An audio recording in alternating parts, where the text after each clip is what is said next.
we were looking for Waldos all the time. So we just heard someone before said, this has nothing to do with the person who came in or anything, said, oh, speaking of the devil. I was speaking to my daughter on the phone one time, and while we're talking about somebody, and there's a knock on the door, and the person that we're talking about walks in. So I said to her, "Wir haben gedacht, wir reden von Mashiach."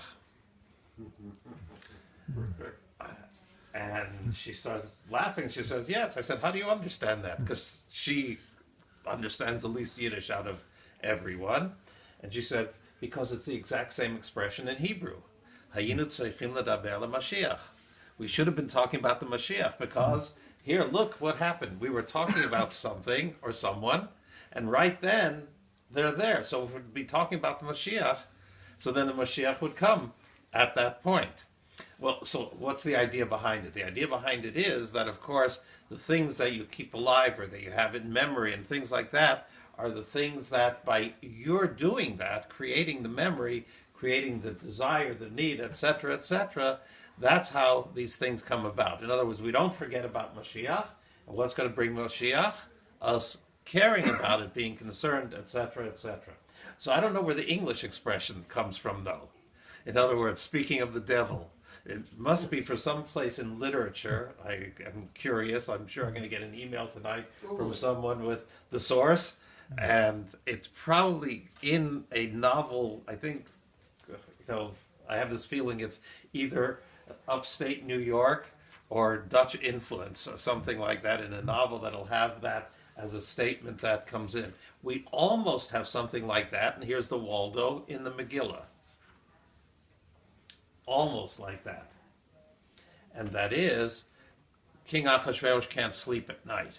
And he asks for the Chronicles to be read before him.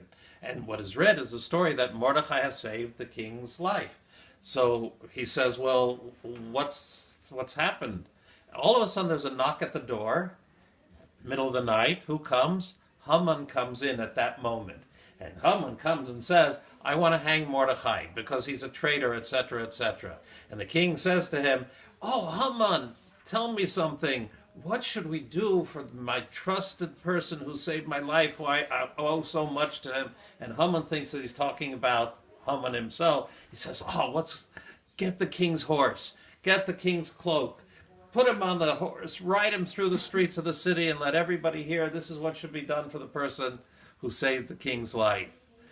And so the king says to Haman, go ahead, do that for Mordechai, exactly what you said. So it's almost the type of thing, there's a knock at the door, and who comes in? And the story goes on from that point, as if it was just created for that moment. And it's, of course, one of the dramatic moments of the Megillah that we're going to be looking at Wednesday and Thursday.